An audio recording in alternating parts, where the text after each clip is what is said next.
strazio di Caerano San Marco per la morte a soli 18 mesi del piccolo Justin. Era la nostra gioia, dice mamma Daniela. Si tratterebbe di morte bianca, ma i genitori chiedono l'autopsia.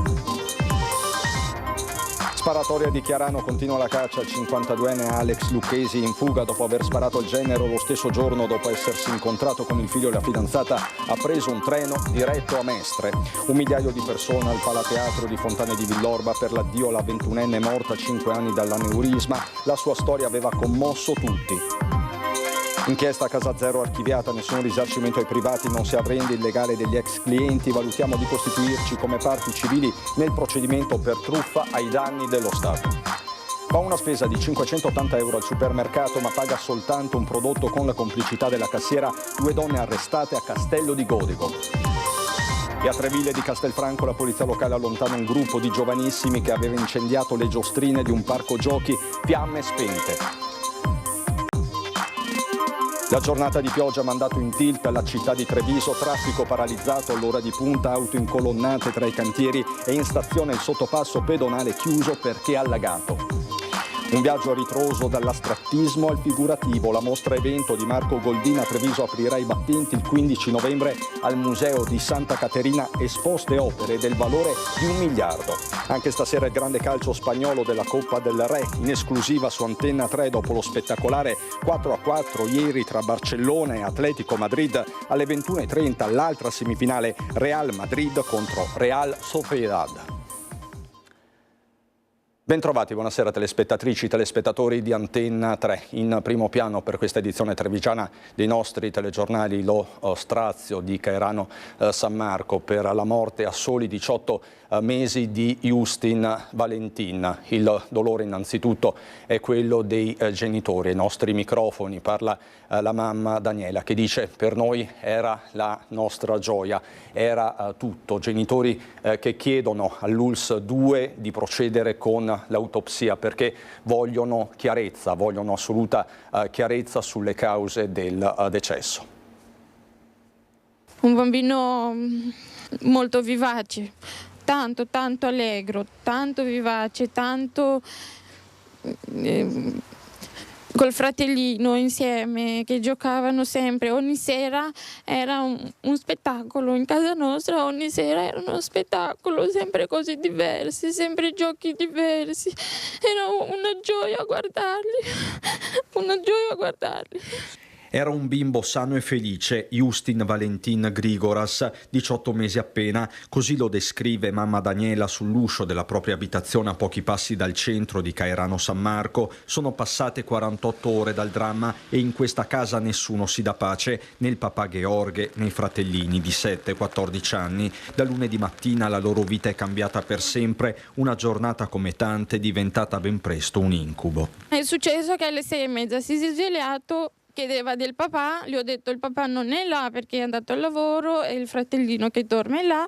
Poi abbiamo svegliato il fratellino, hanno giocato perché di solito giocavano al mattino. Siamo usciti, ho portato il figlio più grande a scuola, siamo tornati, l'ho rimesso a dormire perché era questo l'orario. Se si svegliava presto quando tornavamo da scuola voleva dormire, mangiare il latte e dormire. E, insomma, si è addormentata pancia in su, pancia in giù col sederino in su. Il bimbo quindi riposa mentre la madre inizia a fare le faccende di casa senza mai perderlo di vista. Sono andata di nuovo a vedere, quando l'ho girato era tutto bianco e insomma... E non respirava? Secondo me no, non respirava perché era tutto bianco. Scatta l'allarme sul posto in via De Gasperi. In pochissimi minuti arrivano gli operatori del SUEM 118. Sono attimi disperati. Probabilmente già non c'era niente da fare, però ringrazio perché non hanno voluto dirmi subito che non c'è niente da fare, ma hanno provato tanto a risuscitarlo. Morte bianca la prima risposta, ma i genitori chiedono venga svolta almeno un'autopsia. Non ha avuto mai problemi, sì, influenza, un po' di temperatura, qualche tosse, c'è un po' di tosse, ma niente di che niente che ci preoccupi. Restano i dubbi di una madre e un appello a tutti i genitori. Che controllino sempre, anche a 2 anni, anche a 3 anni, che li controllino sempre. E quando insomma, stare lì con loro in braccio, tenerli sempre in braccio, che non succeda agli altri. Grazie, io non so se potevo fare di più. E risponde a strettissimo giro di posta a questa richiesta disperata dei genitori del piccolo Justin il direttore generale dell'ULSS 2 Francesco Benazzi, che apre all'ipotesi di un'autopsia per fare piena luce sulle cause del decesso. Intanto c'è da registrare anche lo sconcerto, il dolore della zia paterna. Fino al giorno prima ci ha raccontato giocava al carnevale di Montebelluna. Ma è una situazione che è un bambino piccolo e non ci sono parole, punto. Cioè, hanno detto morte naturale e quindi noi aspetteremo i risultati. Voi avete chiesto come famiglia l'autopsia? Mio fratello sì, ha richiesto l'autopsia, poi per il funerale aspetteremo quando che verrà riportato a Montebelluna, poi decideremo insieme a loro ovviamente tutto. Daniela Grigoras è la zia paterna del piccolo Justin Valentin, il bimbo di 18 mesi morto lunedì mattina nella sua casa di Caerano San Marco. Daniela in questi giorni di strazio si trova a fianco dei genitori del piccolo, da loro forza e voce anche nel chiedere spiegazioni su quanto successo. Interpellato il direttore generale dell'ULSS 2 dalla sua massima disponibilità. Noi chiediamo solo che formalmente, perché è un problema anche sia di privacy ma anche proprio di autorizzazione, che loro ci scrivano alla direzione dell'ospedale, a direzione generale, chiedendo che sia fatta l'autopsia al piccolo, al minore. Noi siamo a disposizione proprio perché capiamo le esigenze di loro, quindi bastano solo 2 righe dove ci autorizzano a fare l'autopsia e poi noi la faremo senza problemi. L'esame autoptico, per essere esatti. Le morti bianche non sono rare, evidenzia Benazzi, casi ci sono stati anche nella Marca, ma l'obiettivo ora, per tutti, è fare chiarezza. È normale che ti chiedi perché il giorno prima sono andati a vedere i cari, giocava, come dire, non puoi accettare, lui vuole una risposta, loro vogliono una risposta. Anche lei come zia, immagino. Ma tutti.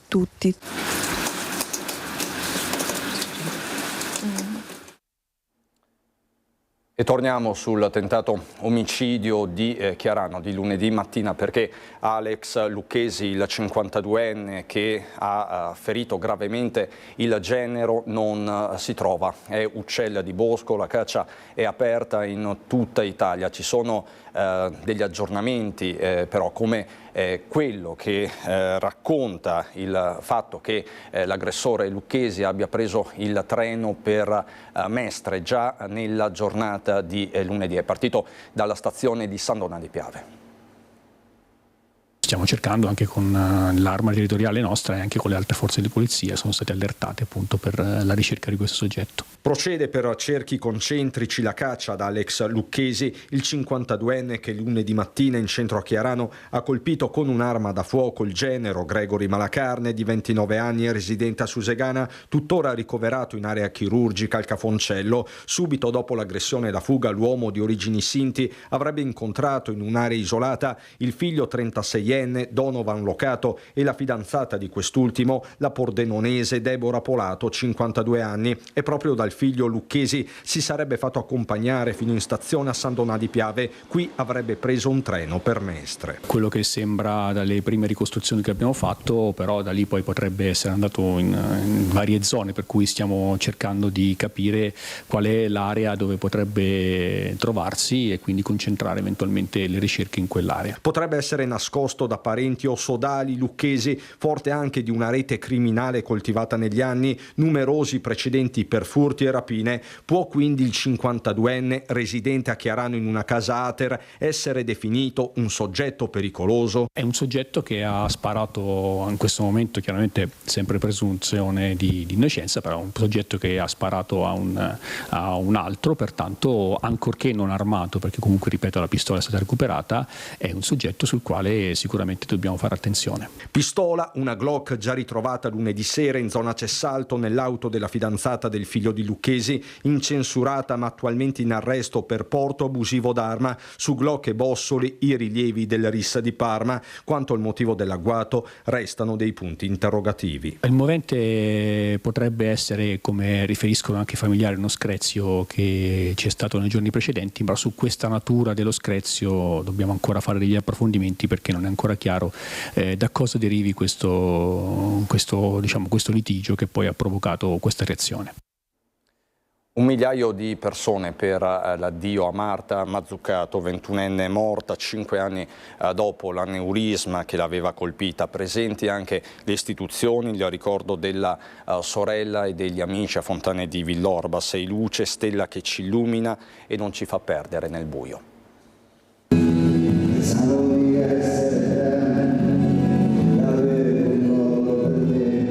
Marta che canta, che ride, che balla. Marta che dopo l'aneurisma a 16 anni nel 2020 è accarezzata e accudita da chi l'ha sempre amata.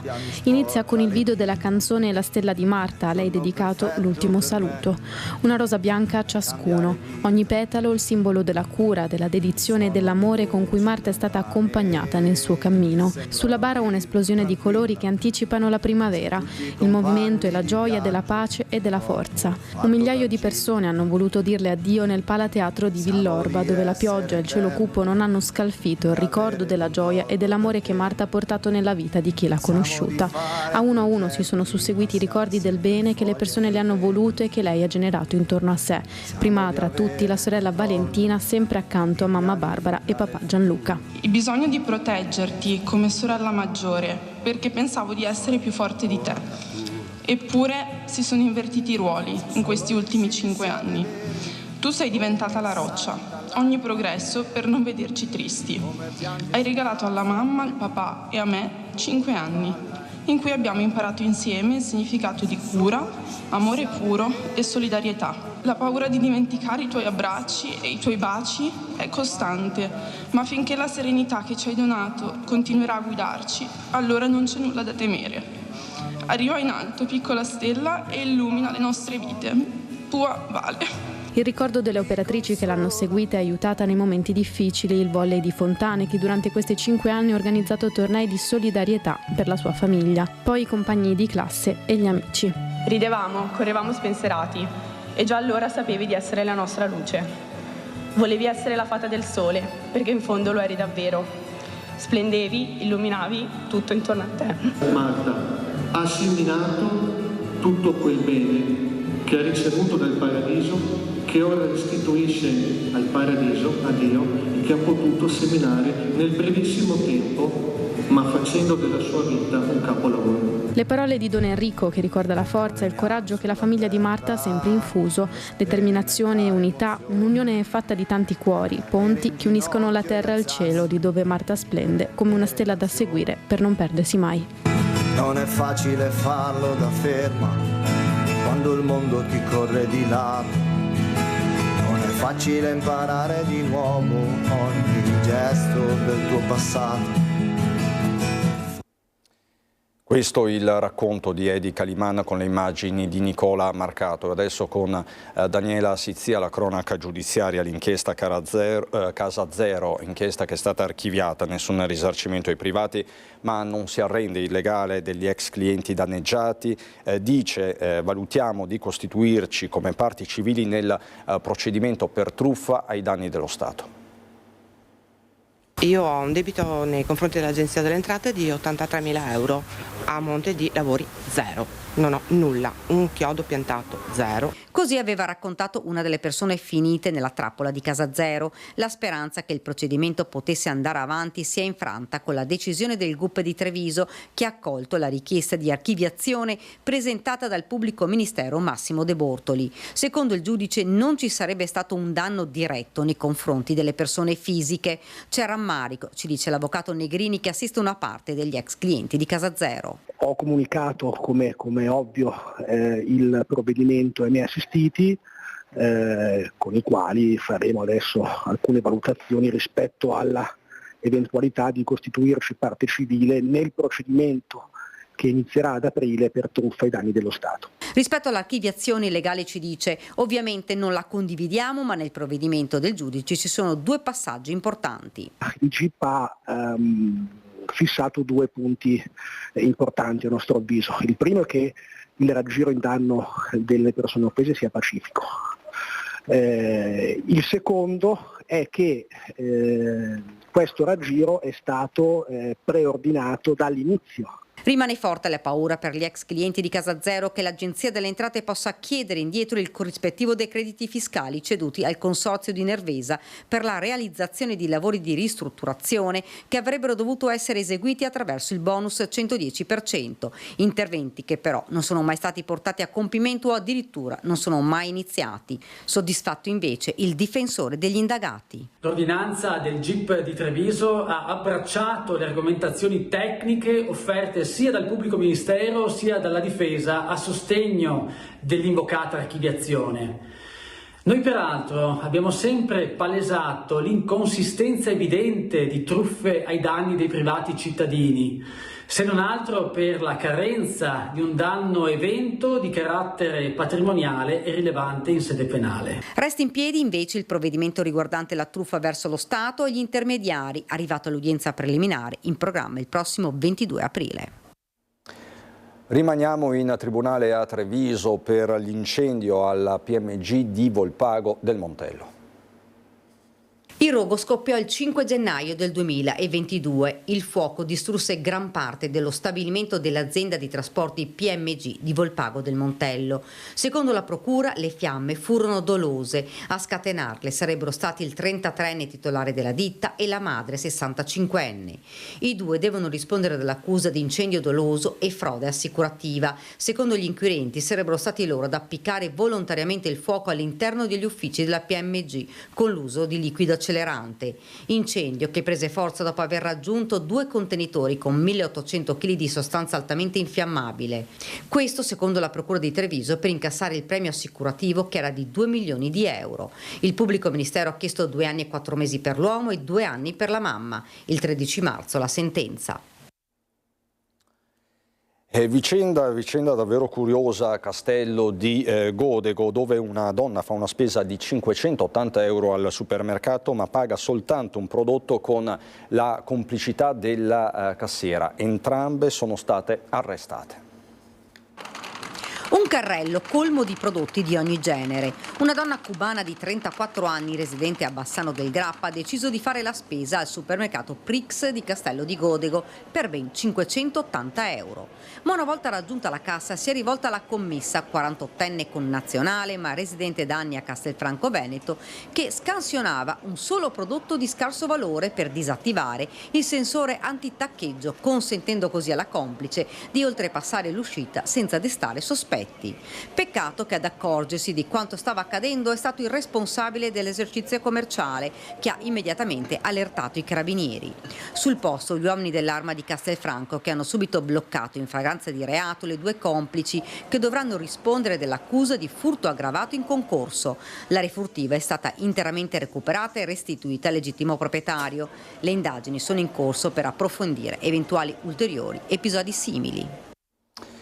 Controlli straordinari a Castelfranco Veneto da parte della Polizia Municipale, che ha intensificato le azioni di contrasto alla criminalità giovanile e allo spaccio nella frazione di Treville. In particolare gli agenti hanno messo in fuga un gruppo di ragazzi scoperti a vandalizzare le giostre di un parco appiccando dei fuochi. I vigili hanno spento le fiamme evitando conseguenze più gravi. Nel corso dei controlli sono state battute a tappeto le zone della stazione di Castelfranco, le aree verdi del centro e quelle delle scuole superiori. Nel corso dei controlli antidroga a Villarazzo, agenti in Borghese hanno sequestrato una sigaretta elettronica modificata e contenente eroina inalabile. Così dunque a Castelfranco, ma controlli a tappeto ci sono stati anche in centro storico a Treviso, sempre per contrastare il fenomeno della devianza giovanile e delle baby gang.